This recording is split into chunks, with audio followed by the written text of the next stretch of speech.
So in today's class, we want to talk about mechanics, which is kinematics and Newton's laws of motion. And there is one more part that we are adding into this, which was the measurement and dimensional analysis wala jo part. So let me start talking about the problems. So the first problem is simply, again, you need to find out the dimensions of A by B in the equation P is equal to A minus T square upon Bx, where P is the pressure, X is the distance, and T is time. ठीक है, तो अब इस case में हमें A by B की dimensions चाहिए. अब हमें सोचना पड़ेगा कि A और B की डायमेंशंस क्या है. अब हम जब ये सोचेंगे A और B की डायमेंशंस क्या है, तो यहाँ पे वी कैन सी कि A की जो डायमेंशन है दैट इज टी स्क्वायर की डायमेंशन के सेम होनी चाहिए. जो A की डायमेंशन है वो टी स्क्वायर की डायमेंशन से सेम होनी चाहिए. क्यों? क्योंकि you can only add two quantities if they have the same dimensions, otherwise you can never add them.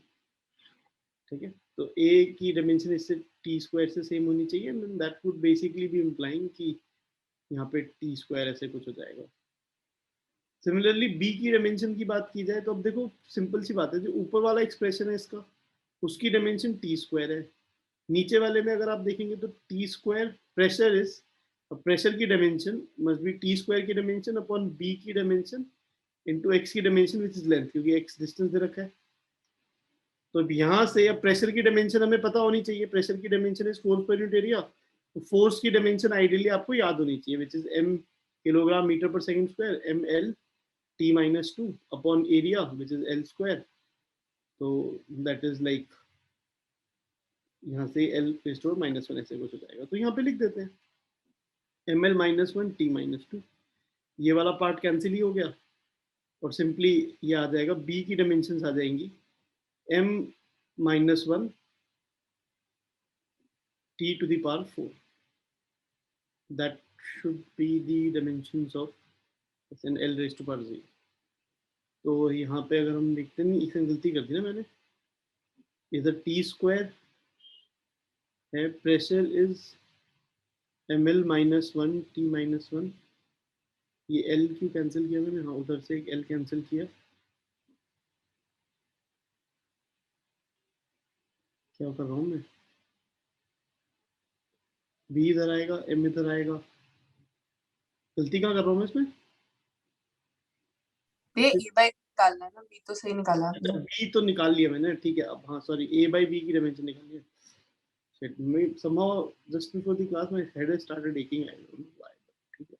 हाँ, तो A बाई बी की डायमेंशन जब हम देखेंगे तो that is dimension of A divide by dimension of B, and then B की जो dimension, A की डायमेंशन क्या है टी स्क्वायर और B की डायमेंशन है m -1 L0 t to the power 4. So that becomes m L0 t की power -2. Yes. Okay. ठीक है. So that is fine. A simple question. Eventually you should be able to do it very easily. अगर ऐसा question exam में आता है तो we should be able to do these questions easily. What we have learned in this question is कि भाई जब भी कोई चीजें ऐड हो रही होती हैं तो उसकी डायमेंशन सेम होती है. उसके अलावा a by bx की डायमेंशन कोई कंपेयर कर रहे हैं. So that is fine. ऐसा भी कर सकता था मैं, यहाँ पे x की डायमेंशन को यहाँ मल्टीप्लाई कर देता प्रेशर की डायमेंशन में, then also would have got a by b की डायमेंशन. बट चलो कोई नहीं, मैं बेसिक तरीके से थोड़ा कराना चाह रहा हूँ. अनदर सिंपल क्वेश्चन इज, वैसे तो ये न्यूटन लॉ की प्रॉब्लम, बट फिर भी थोड़ा बेसिक सी क्वेश्चन होता है कि P Q R are 3 coplanar vectors acting at a point and are in equilibrium. मतलब पी क्यू और आर का सम जो है वो 0 है. ठीक है, given P is equal to इतना and sine theta 1 is equal to इतना. तो नाउ हमारे सामने जो क्वेश्चन है कि आर की वैल्यू निकालनी है. तो यार देखो बड़ी सिंपल सी चीज होती है इस क्वेश्चन में. Mod P by sine theta 1, एक साइन रूल होता है ना, सारी फोर्सेस अगर इक्विलिब्रियम में 3 फोर्सेस, तो mod P upon sine theta 1 is equal to mod Q upon उसके अपोजिट वाला एंगल है sine theta 2 is equal to mod R upon sine of 150 degree है.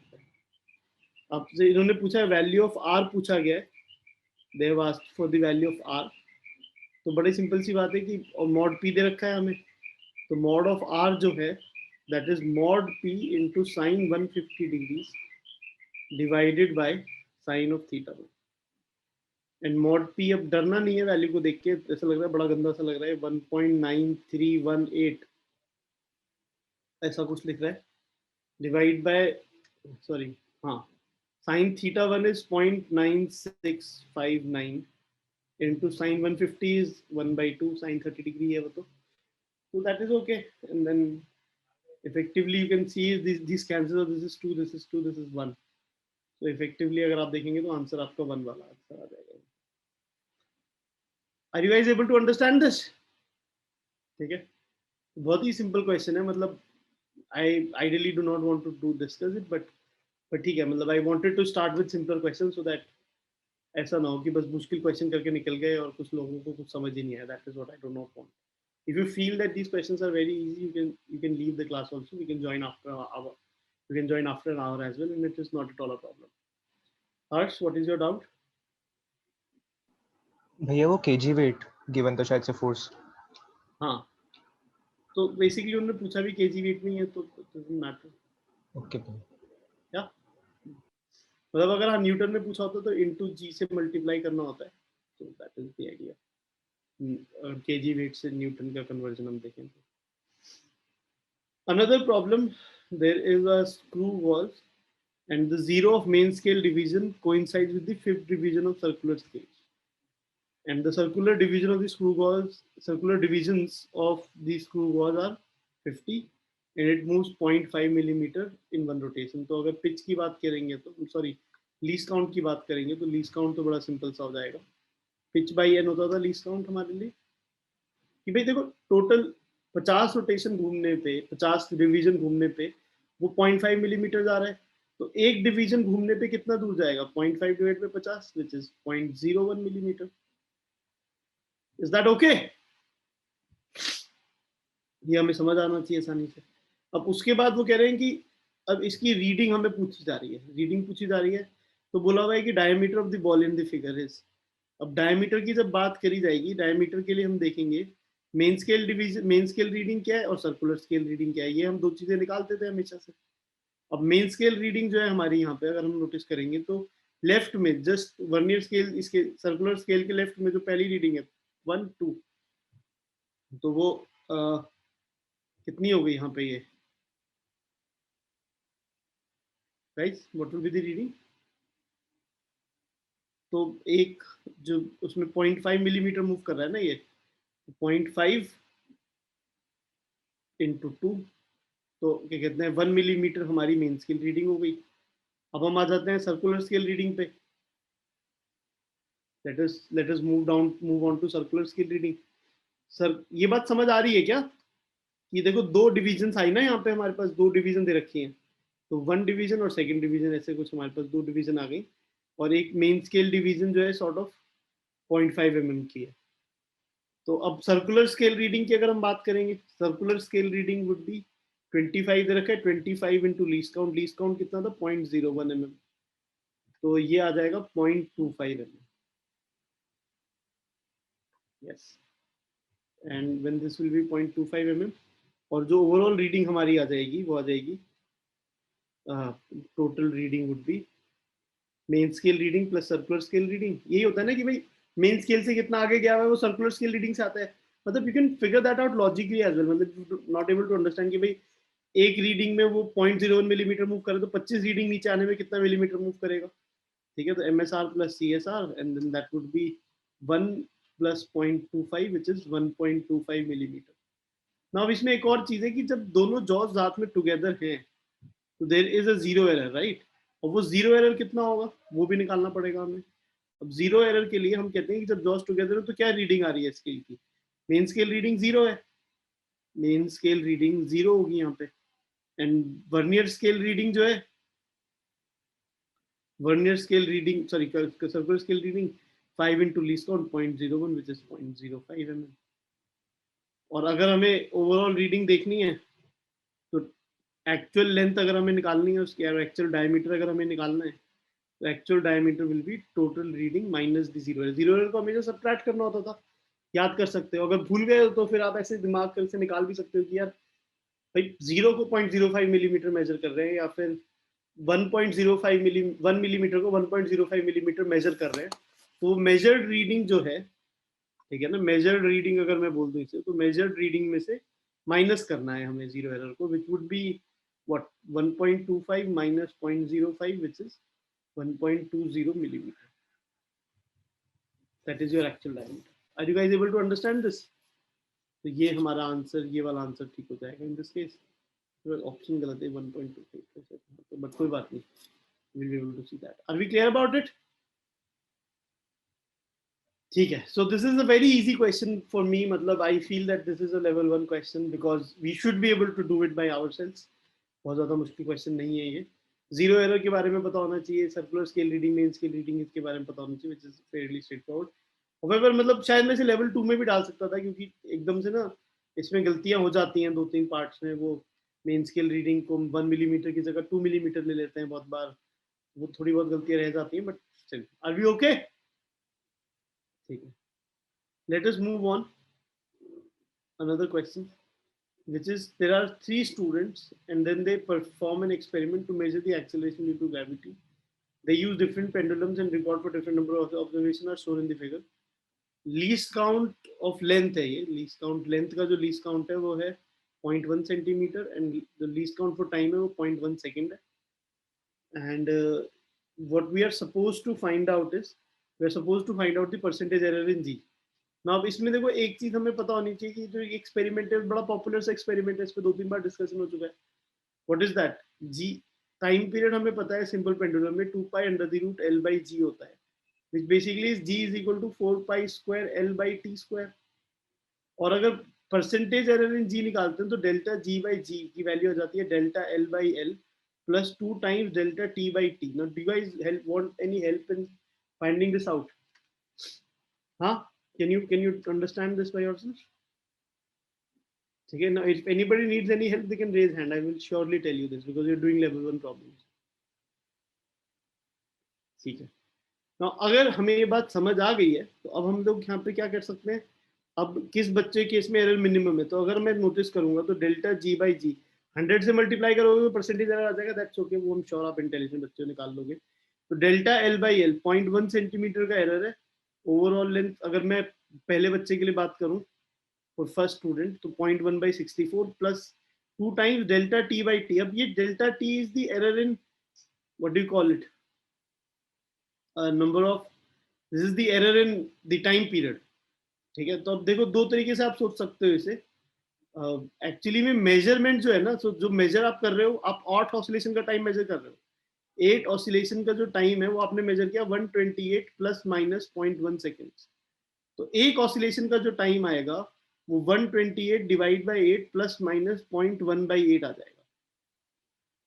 ठीक है. तो अब एरर इन टाइम जब हम निकालेंगे तो अब आप कह सकते हो टाइम पीरियड में जो एरर है 0.1 बाई 8 है, और जो टाइम पीरियड है वो क्या कहते हैं 120 बाई 8 कितना हो जाएगा, 16 हो जाएगा बाई 16 है. ऐसे कुछ कर सकते हो. आप ऐसे भी देख सकते थे, मैं तो बहुत बार ऐसे ही देख लेता हूँ कि यार पूरा एरर 0.1 है और टोटल टाइम जो हमने मेजर किया 128 है. मुझे टाइम पीरियड से तो इतना कोई मतलब नहीं है यहाँ पे, तो 2 into 0.1 by 28 ऐसे भी कुछ कर सकते हो ऑफिसर. ऐड होंगे errors. This would be your delta G by G for first student. अगर delta G by G for second student देखेंगे तो again delta L by L तो उसके लिए भी 0.1 by 64 ही है, प्लस 2 times डेल्टा, उसने जो नंबर ऑफ ऑसिलेशन लिए 4 लिए तो 64 उसकी रीडिंग है, तो 2 times 64 सॉरी 0.1 का एरर है इफ यू मेजरिंग 64 सेकंड्स. तो जो relative error in time period है ऐसे कुछ है, या फिर आप ऐसे भी कर सकते हैं 0.1 by 4 डिवाइडेड बाय 16 भी कर लेते तो भी सेम बात आती. Are we able to understand this? And obviously अगर आप नोटिस करेंगे तो इसमें ये वाली वैल्यू जो है, ये वाली वैल्यू बढ़ गई है नीचे, ये तो सेम है. तो error in 2 is actually greater than error in 1. ये हमें नजर आ जाएगा क्योंकि एरर इन 1 में 0.1 by 128 और एरर इन 2 में 0.1 by 64 है. डिनोमिनेटर छोटा है तो ये वैल्यू बढ़ गई है. Similarly, when I see delta G by G in for the third student, तो उस केस में 20 सेंटीमीटर आप मेजर कर रहे हो तो 0.1 की एरर है in 20 centimetre plus 2 times delta T by T 36 second measure कर रहे हो तो 0.1 by 36 ऐसे कुछ हमारे पास आएगा. नाउ इन दिस केस अगर आप नोटिस करोगे तो ये वाली वैल्यू भी बढ़ गई है और ये वाली वैल्यू भी बढ़ गई है, तो एरर 3 जो है वो तो और भी बड़ा हो गया है अगर आप नोटिस करेंगे तो।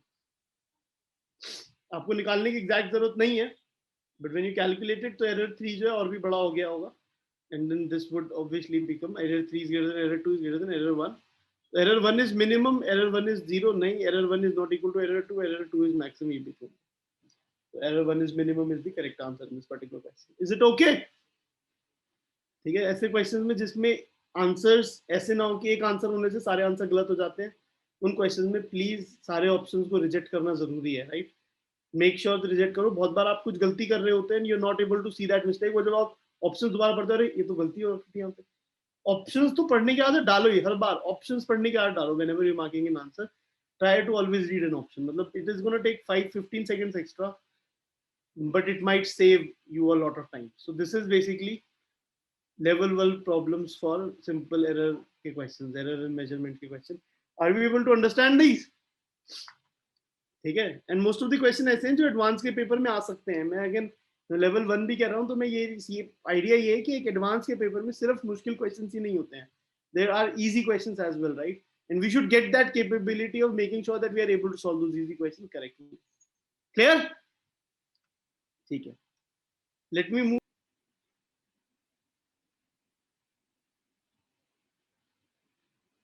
So in an experiment to determine the acceleration due to gravity, the formula used for time period of periodic motion is this. The value of r and small r are measured. So basically एक experiment हम use कर रहे हैं acceleration due to gravity measure करने के लिए। time period का एक formula हमारे पास है, कुछ expression एक, मतलब I can tell you which experiment it is, but no need. So again, value of capital R and small r are measured to be this. You need to find in 5 successive measurements the time period was found to be this. तो हमने time period निकाल लिया, हमें g की value निकालनी थी, capital R small r हमने निकाल लिया, and we were supposed to find out least count of the was used for measurement of time period is 0.01. Which of the following statement is R? Error in measurement of R, error in measurement of T, error in measurement of T, error in measurement of G. ये तीन चीजें हमें देखनी है। Now सबसे पहली बात अगर मैं देखूं error in percentage, error in R, वो बहुत ही आसान है। कैसे आसान है? क्योंकि R जो स्मॉल r है उसकी वैल्यू में 10 + -1 है, तो उसका जो एरर है 1 है, अपॉन उसकी जो क्या कहते हैं वैल्यू है वो 10 है, जो डेल्टा r बाई r अगर हम देखेंगे परसेंटेज एरर इन r में, तो and that would B 1/10, that is 10%। Percentage के लिए 100 से मल्टीप्लाई करते हैं ना ऑब्वियसली, तो ये हो जाएगा 10% आपका परसेंटेज एरर इन r। ओके, ठीक है, सो that is perfectly fine. Percentage error in T अगर हम निकालना चाहेंगे, अब देखो इसमें बड़ा कंफ्यूजन सा है, एंड इट हैपेंस यार, ये मतलब पागल हो जाते हैं एग्जामिनर्स बहुत बार। There is a percentage error in T, यहां पे हमें बोला भाई कि जो time period is found to be this, ठीक है। अब परसेंटेज एरर निकालने के, अब एरर इन टी निकालने के दो तरीके हैं हमारे पास। एक तो रैंडम एरर जो एक्सपेरिमेंटिबल एक्सपेरिमेंट वाला मेथड है, जिसमें हमने क्या किया कि भाई साहब आपने टी की वैल्यू को एक बार 0.52 निकाला, एक बार 0.56 निकाला है, एक बार 0.57 निकाला है, फिर 0.59 निकाला है और फिर 0.54 निकाला है। आइडियली ये फीलिंग है हमारी कि रैंडम एरर्स हैं, आप ऐड करते करते आप एरर निकाल सकते हो, कुछ रैंडम कैलकुलेशंस हैं, आप एक्चुअली में इसकी मीन वैल्यू निकाल सकते हो। टाइम पीरियड की मीन वैल्यू कितनी आ रही है, टाइम पीरियड की mean value we can say कि यार टाइम पीरियड की मीन वैल्यू कितनी होगी, पॉइंट इन सबका सम, टी मीन अगर हम निकालना चाहते हैं तो इन सबका सम divided by obviously the total value 5। तो मैं तो जब इसका सम करूंगा तो इंडिपेंडेंटली सबका सम करने की जगह 0.5 जब करूंगा तो वो 0.5 ही आ जाएगा उसका मीन, तो 2.5/5 करूंगा, प्लस आगे वाला 2, 6, 8, 7, 15, 15 और 13, 28, 0.28 divide by 5 which would be 0.5 plus 0.056, तो 5.556 आ गया, ठीक है। However इन्होंने बोला हुआ है कि जो लीस्ट काउंट है मेजरमेंट ऑफ टाइम पीरियड का 0.01 सेकंड है, तो आप इसको 0.56 सेकंड्स कुछ लोगे। However उससे आंसर में बहुत ज्यादा फर्क नहीं पड़ेगा, but still that is what we can sort of say कि भाई 0.56 सेकंड से ज्यादा एक्यूरेट आप नहीं कर सकते. Again there was this significant digits वाली बात आपने पढ़ी होगी बचपन में कि भाई एडिशन में डेसिमल प्लेस के बाद जितने सिग्निफिकेंट डिजिट्स होते हैं मैक्सिमम उतने ही रख सकते हो, उससे ज्यादा आप सिग्निफिकेंट डिजिट्स बढ़ा नहीं सकते. तो यहाँ पे 2 थे, तो यहाँ पे फाइनल आंसर में भी 2 units. That is the feeling.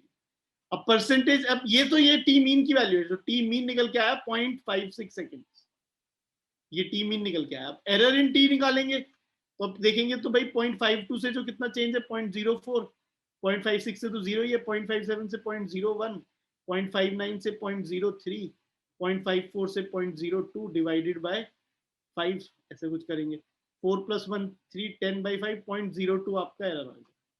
तो परसेंटेज एरर इन टाइम जो आया यहाँ से, जो मीन वैल्यू से परसेंटेज एरर आया वो 0.02 सेकंड्स आ गया. तो 0.02 seconds divided by mean value कितनी है 0.56 seconds. That is the percentage error in time. Okay, ये आपका टाइम का परसेंटेज एरर है. अब okay, that is okay. So sorry into 100 अब जब हम करेंगे तो दैट वुड बी अगेन, जब हम इसे देखेंगे तो that would B let's say 100/28, that is what 25/5/7, that is 3.6% कुछ ऐसे मान लेते हैं. 3.6% है. 3.6% यहाँ पे करीब करीब आंसर आ रहा है. ये भी ठीक हो रहा है, ये भी ठीक हो रहा है, ये 2 ऑप्शंस ठीक हो गए. अब इसमें देखो एक छोटी सी गलती ये भी हो सकती थी. देखो बहुत बार ना इसमें मैं बहुत सारे बच्चों ने कहा था कि time period least count error के हिसाब से लोग सोच लेते हैं कि 0.01 सेकेंड है. बट अगर लीस्ट काउंट एरर और इसमें कभी भी चॉइस होगी ना, ये वाला जो आपकी एरर वाली कैलकुलेशन है, तो उसमें हमेशा ये वाली कंसिडर की जाएंगी. क्यों? क्योंकि एक ह्यूमन एरर भी होता है ना कभी कभी कि आप कभी ज्यादा टाइम कैलकुलेट कर लेते हो, कम टाइम कैलकुलेट कर लेते हो. अब स्टॉप वॉच को रोकते समय थोड़ी देर बाद रोक लेते हो, थोड़ी देर पहले रोक लेते हो, मतलब वो भी एक प्रॉब्लम होती है. तो उसका रैंडमनेस दूर करने के लिए this is the kind of error that we are trying to calculate. हाँ, अगर ये एरर 0.01 से कम आ जाता तो फिर कहते कि 0.01 तो जी होगा ही होगा, उसमें तो कुछ हम लोग जजमेंट कर ही नहीं सकते. So that is the feeling that we. So 3.6% आपका टी में टाइम में एरर आ जाएगा. अब यहाँ पे निकालना था जी में एरर क्या होगा. तो जी का एक्सप्रेशन क्या होगा यहाँ पे पहली बात. तो जी के एक्सप्रेशन के लिए हम क्या करेंगे, इसे स्क्वायर कर लेंगे. 4π² 7 times r minus small r upon t square upon 5, ऐसे कुछ हमारा दिस इज योर जी का expression. And percentage error in G की जब बात करेंगे तो डेल्टा जी बाई जी अगर आप देखेंगे तो delta r minus R upon r minus R plus 2 times delta t by T. ये आपको फीलिंग आनी चाहिए बड़ी clearly. We should be able to see this. ये कैसे किया मैंने, वही लॉग लिया होगा, log of capital R minus small r, ऐसे कुछ किया होगा. जनरली यहाँ पे क्या होता है, खाली कैपिटल R होता तो बड़ा ऑब्वियस होता है. R माइनस आर को कैसे हैंडल करना है. अरे जो डेल्टा R माइनस आर है वो क्या होगा, delta R plus delta small r upon capital R minus small r plus 2 times delta t by T. ठीक है. इसमें अगर आपने परसेंटेज एरर इन R डाल दिया इसको, इसमें गलती मैंने क्लास में भी प्रैक्टिस कराया था एक क्वेश्चन जब हमने क्लास में टॉपिक पढ़ा था. तो परसेंटेज एरर आर मत डाल देना, मत कर देना कि delta R by R is कितना. डेल्टा आर की वैल्यू थी 1/60 और 1/60 और delta R by small R is 1/10 plus 2 times whatever जो भी वैल्यू आ रही है हमारे पास, वो अब मैं ऐसे नहीं ऐड कर सकता. ध्यान से देखेंगे, ध्यान से देखने पे क्या होगा, डेल्टा आर हमें पता है 1 मिलीमीटर है प्लस स्मॉल डेल्टा आर भी 1 मिलीमीटर है, तो ये 2 हो गया. और नीचे आर माइनस आर की वैल्यू डालनी है. कौन सी, इस आर की जो वैल्यू है 60 है और इसकी वैल्यू जो है वो 10 है. तो capital R minus small R which will be 60 minus 10, ऐसे कुछ हमें डालना है. 2 times delta T by T, ये हमें को पता है कि डेल्टा टी में जो परसेंटेज है वो 3.6% है. तो दैट इज 2/50 इंटू अगर 100 कर देता हूं मैं इसे, तो that would B 4% plus 7.2%, that would be somewhere around 11.2%. और उसका जो अप्रोक्सीमेट आंसर है वो हमारा percentage error in determined value of G is somewhere around 11%. Are we okay? ठीक है. तो ये r माइनस आर को कैसे हैंडल करना है वो समझ आया ना आपको. That is why it is in level 2, otherwise ये लेवल 1 में ही होता है एक्चुअली. r माइनस आर में बहुत ही कॉमन मिस्टेक है, लोग डेल्टा r बाई आर और plus delta small R by small R, ऐसे कुछ मैजिक लेते हैं। ये माइनस को तो प्लस में बदल देते हैं, खुश हो जाते हैं, अरे हाँ भैया ये मुझे पता है कि errors are always added up, but उसमें ये नीचे जो स्मॉल आर है उसकी वैल्यू को डाल देते हैं, वो नहीं होगा। ये क्लास में भी प्रैक्टिस क्वेश्चन है, I am pretty sure you guys would understand this, ठीक है ना? Yes, wait, moving on. SI unit of inductance henry can be written as something like this. तो यूनिट्स के ऊपर क्वेश्चन है। अब यूनिट वाला क्वेश्चन तो लगेगा कि जी ये तो बिल्कुल बकवासी क्वेश्चन है भैया, यूनिट का क्वेश्चन क्यों करा रहे हो? बट देखो पेपर में ना अटक जाते हैं बहुत बार हम लोग इन यूनिट्स के क्वेश्चन नहीं, डायमेंशंस के क्वेश्चन नहीं, तो we have to be really careful and we have to make sure that we get to the answers. तो इंडक्टेंस क्या होता है? एल होता है। Now that can be written as weber per ampere, volt second per ampere, joule ampere, ohm second, ऐसे कुछ कुछ बोला हुआ है। Now, every time you do a problem like this, the first thought that has to come into your mind, ये मत सोचना कि मैं वेबर की यूनिट निकाल लेता हूँ, एम्पियर की निकाल लेता हूँ, वोल्ट सेकंड की, वोल्ट की निकाल लेता हूँ, एम्पियर तो चलो सिंपल ही है, वोल्ट की निकाल लेता हूँ, यहाँ पे वेबर की निकाल लेता हूँ कि क्या वो होगी डायमेंशन, या जूल की तो पता है मुझे, ओम की निकाल लेता हूँ, ऐसे कुछ हम कर लेते हैं। ये थॉट अगर आ रहा है ना, उससे पहले एक और थॉट आना चाहिए, is there any relationship? So weber is flux, ampere is current. Is there any relationship of inductance with flux and current? Obviously, magnetic flux जो होता है ना, इलेक्ट्रिक में डाल देना, that is Li.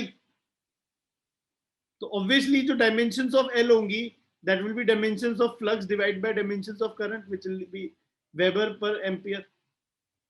तो ये तो पक्का से लिखा जा सकता है। ओके, अब दूसरी बात, पोटेंशियल डिफरेंस से कोई रिलेशनशिप है? Potential time current, now that is a relation of L का रिलेशनशिप पोटेंशियल और करंट से कहीं पे है कभी?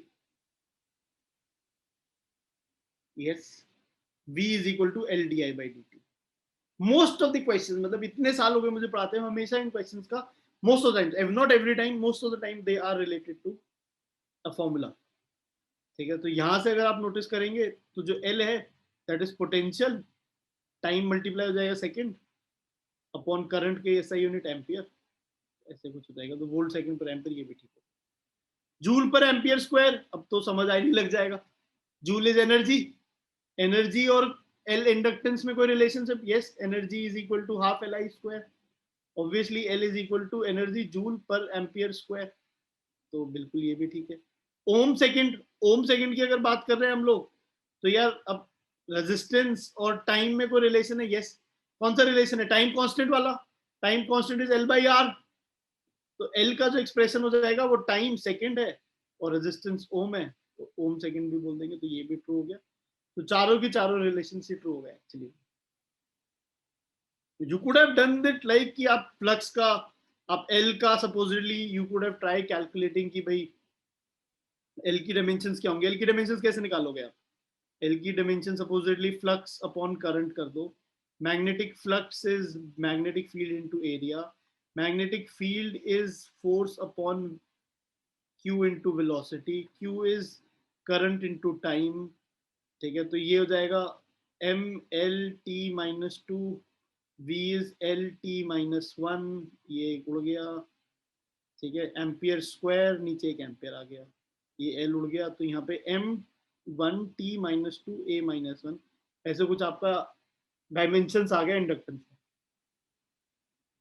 ठीक है, मतलब and then you can similarly weber का आप निकाल सकते हो क्या डायमेंशन होगा, वो हमने निकाला ही है सॉर्ट ऑफ यहाँ पे, ठीक है, एंड देन आप वोल्ट का डायमेंशन निकाल सकते हो क्या होगा, Q into volt is energy, joule का आपको पता ही है, वहां से देख सकते हो, ओम का आप निकाल सकते हो, I square R is energy, समझ रहे हो? I स्क्वायर R I, हाँ ठीक है, I स्क्वायर R से हो जाएगा, तो वहां से भी हम कर सकते हैं। So again this is how we are sort of handling, अगर हम इंडक्टेंस बिल्कुल बेसिक से करना चाहें और बिल्कुल ही उससे करना चाहें, दिमाग बिना यूज करें, बट अगर हम थोड़ा सा इंटेलिजेंटली क्वेश्चन को सोचेंगे, there would be relationships that we can use to get to these expression of units in a faster manner. Okay, great, ठीक है, तो do always give this thing a thought कि क्या मैं ऐसा कर सकता हूँ। Another problem on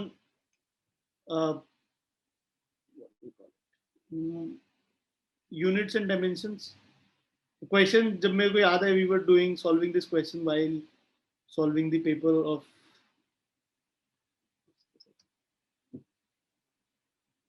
just a second guys, sorry. So we were solving this question while we were doing giving the solving the IIT exam. जब उसके solutions वगैरह हम बनाते हैं तो उस समय पे, एंड क्वेश्चन देख के तो बहुत ही मुश्किल लगता है, बट इवेंचुअली जब इसको सॉल्व करते हैं तो रियलाइज होता है यार ये तो बहुत ही आसान क्वेश्चन है. ठीक है, तो एक पैराग्राफ क्वेश्चन है और we can very clearly see कि a dense collection of equal number of electrons and positive ions is called neutral plasma. Certain solids containing fixed positive ions surrounded by free electrons can be treated as neutral plasma. तो ये word सुनते ही दिमाग चलना बंद हो जाता है, बिल्कुल ऑब्वियस सी बात है, चलना बंद हो जाता है. Let n be the number density of free electrons, each of mass m, when the electrons are subjected to an electric field that displays relatively from their heavy positive ion. कुछ हो रहा है, मतलब again अब we have lost track of what is happening. If the electric field becomes zero, electrons begin to oscillate about the positive ions with a natural frequency, and so this is time varying. To sustain the oscillations, a time varying electric field needs to be applied that has an angular frequency omega. The part of the energy observed, a part of it is reflected. As omega approaches omega p, all the electrons are set to resonance together and all the energy is reflected. This is the explanation of high reflectivity of metals. कुछ नहीं समझ आया. We have understood nothing, and if you try to understand this is an exam, you are wasting your time.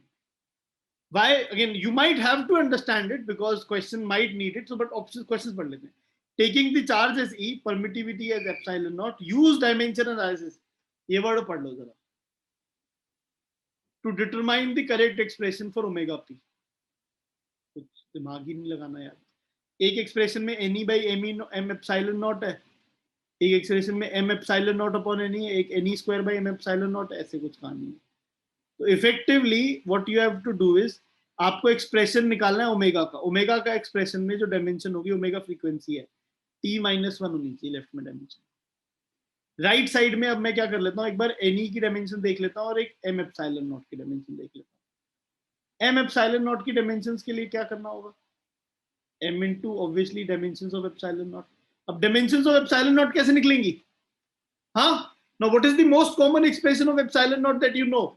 Force is equal to k, force is equal to 1 upon epsilon naught q1 q2 by r square. ऐसा कुछ समझ याद आ रहा है मुझे एकदम से. ठीक है, अगेन यहाँ पे फोर्स जो है वो m l t minus 2 होता है, r square में एक l, ये l क्यूब हो जाएगा यहाँ पे जब हम देखेंगे, r square जब जाएगा q1 q2 से डिवाइड करेंगे तो a square t square ऐसे कुछ डिवाइड हो जाएगी, क्योंकि चार्जेस एम्पियर के टर्म्स में हम नोटिस करते हो ऐसे होता है. तो एप्सिलॉन नॉट की डेफिनेशन हमारे पास आ जाएगी, तो ये t raised to -4 हो गया ना. हाँ, तो आ गया m minus dimension m-1 l cube l-3 t to the power 4 a to the power 2 ऐसे कुछ आ गया. और m एप्सिलॉन नॉट है तो इसकी डायमेंशन होगी l-3 t to the power 4 a square ऐसे कुछ आएगा. ये आपकी m एप्सिलॉन नॉट की डायमेंशन. अब आ जाते हैं हम Ne की डायमेंशन पे. जो n था यहाँ पे, बस आपको देखना है n क्या है, number density of free electron. Number density क्या होता है, नंबर डेंसिटी इज कितने नंबर ऑफ इलेक्ट्रॉन्स हैं divided by per unit volume. तो ये l वॉल्यूम वाला तो l-3 हो जाएगा. E चार्ज की क्या हो जाएंगी, 80. सो दैट इज सिंपल. तो l-3 80 ऐसे कुछ इसकी डायमेंशन देगी Ne की. अब इवेंचुअली अगेन इन दोनों का जो रेशियो है, अब उसका something upon something has to be equal to t square. So अगर मैं इसे सपोजिटली 1 बोल दूं और इसे 2 बोल दूं, तो मुझे ये दिखाई दे रहा है कि यार 1/2 में करूंगा तो एम्पियर का टर्म बच जाएगा. मुझे तो बस l और एम्पियर के टर्म कैंसिल करने हैं ना, तो यहाँ पे l-3 वाले टर्म में कुछ नहीं ऐड करूं. l-3 तो कैंसिल हो रहा है, एम्पियर का एक टर्म बच रहा है. इन्होंने एक ऑप्शन देखा Ne स्क्वायर वाला भी. अगर मैं डायमेंशन ऑफ Ne स्क्वायर देख लूं, अगर डायमेंशन ऑफ Ne स्क्वायर जब मैं देखूंगा तो क्या हो जाएगा, वो l-3 तो सेम रहेगा, बस a स्क्वायर t स्क्वायर हो जाएगा. That is great.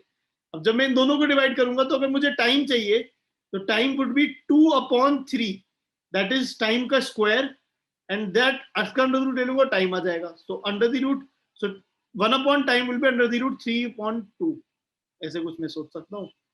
समझ आया कैसे सोचा मैंने रेशियो लिया, t स्क्वायर आ रहा था यहाँ पे, तो 1/t चाहिए मुझे, तो t स्क्वायर में t निकाल लिया मैंने, t किसका क्या है, और फिर 1/t चाहिए तो उसका रेसिप्रोकल ले लिया, तो 3/2, 3/2 is this any square by m epsilon naught इसका root, this is the answer. ये आपका एक्सप्रेशन है डायमेंशन एनालिसिस से ओमेगा पी के लिए। क्लियर? ठीक है, चलो ये part is easy to for us to solve.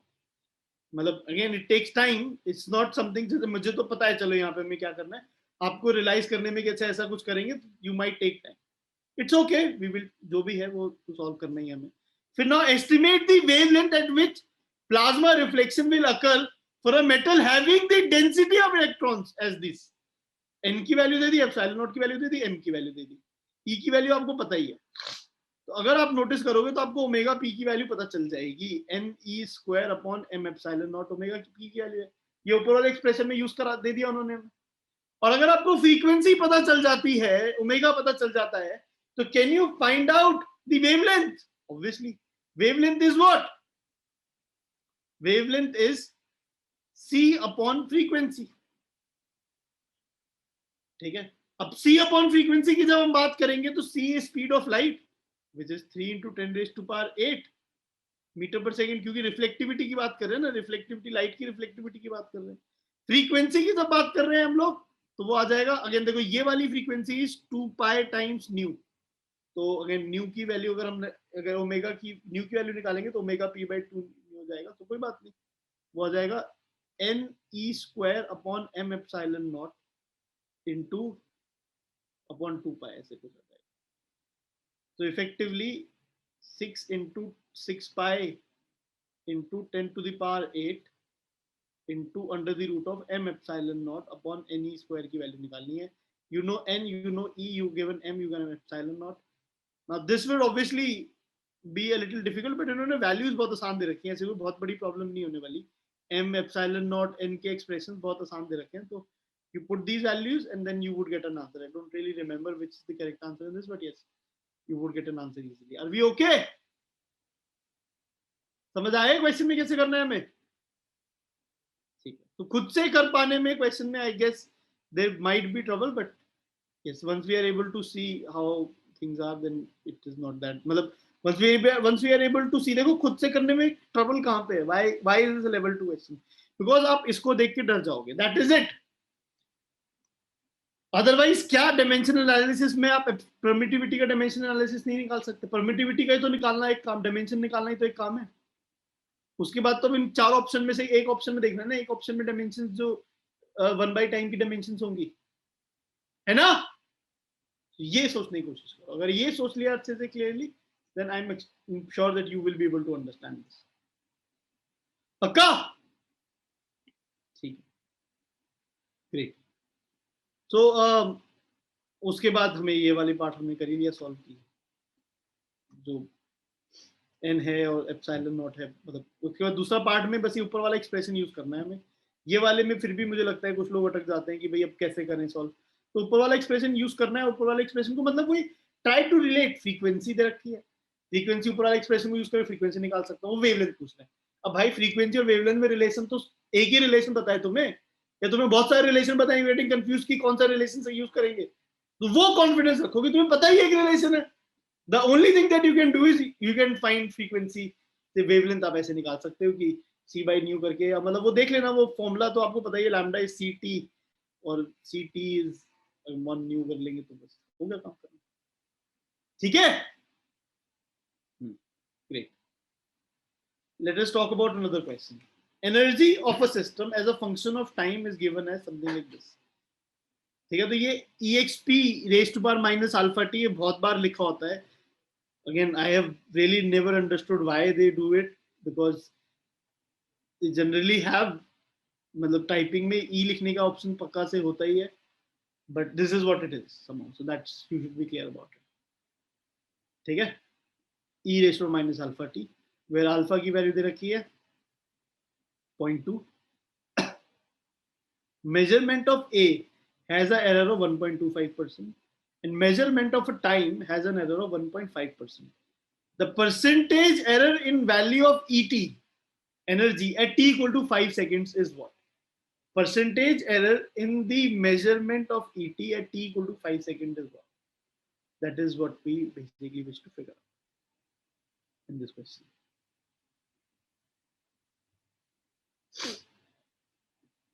कैसे करेंगे इसे? परसेंटेज एरर निकालना है. मेरे दिमाग में क्या थॉट आ रहा है? मेरे दिमाग में ये थॉट आ रहा है कि यार ये एक्सप्रेशन है और इसका परसेंटेज अगर एरर मुझे निकालना है तो लॉग ले लेता हूँ. log e is equal to 2 log a minus alpha t. Now it's a little different from what I have had in my life previously, but that's okay. So this is fine. But मैं directly नहीं लिख पा रहा हूँ यहाँ पे, ठीक है, क्योंकि वो तो a स्क्वायर और t क्यूब होता तो बट डायरेक्टली लिख लेता कि भाई एरर इन t मुझे पता है और एरर इन a मुझे पता है, परसेंटेज एरर, तो वहां से हम सॉल्व कर लेते. बट अब यहाँ पे अब जब डिफरेंशिएट करते हैं तो delta e upon e is equal two times delta a upon a. अब ये वाले का डिफरेंशिएशन में लॉग का डेरिवेटिव में तो 1 by a into da होता, यहाँ पे डेल t के डेरिवेटिव में तो सिंपली डेल्टा t आ जाएगा ना. Yes, that is it. Okay, so अब सब सॉल्व करें तो कैसे करें? इसका परसेंटेज एरर निकालें तो 2 times delta a by a में परसेंटेज एरर रखा 1.25, तो ये तो ठीक है 1.25% हो गया, कोई इश्यू नहीं है इसमें. माइनस एरर निकालते समय हमेशा एरर ऐड होते हैं, ये प्लीज ध्यान रखना, हमेशा इसमें गलती मत करना कभी भी अपने जीवन में. प्लस अल्फा की वैल्यू रखिए 1/5 डेल्टा टी में टाइम में परसेंटेज एरर दे रखा है, एब्सोल्यूट एरर तो दे ही नहीं रखा. They have given a percentage error of time, absolute error तो दे ही नहीं रखा. तो 1.5% is what? 1.5% is what? Delta T upon T is 1.5%, which means delta t is 1.5% into t. तो अब यहां पे हम डाल सकते हैं 1.5% into टाइम कितना हो गया? 5 सेकंड्स. ये कैंसिल हो जाएगा तो ये 4% आंसर आ जाएगा हमारा. That is the answer in this case. Okay, कोई परेशानी हो रही है इस पर्टिकुलर क्वेश्चन में? तो ये थोड़ा सा एक अलग सी कहानी है कि परसेंटेज एरर गिवन है, टाइम गिवन है, तो ये भी मतलब परसेंटेज एरर गिवन है, डेल्टा टी की वैल्यू पता चल जाएगी हमारे को. ठीक है, बताओ कुछ डाउट है इसमें तो पूछो, if anybody has any doubt in this. So basically these were some higher level questions of measurements and dimensions. Are you able to understand them? Do they seem very difficult? Hopefully not. ठीक है.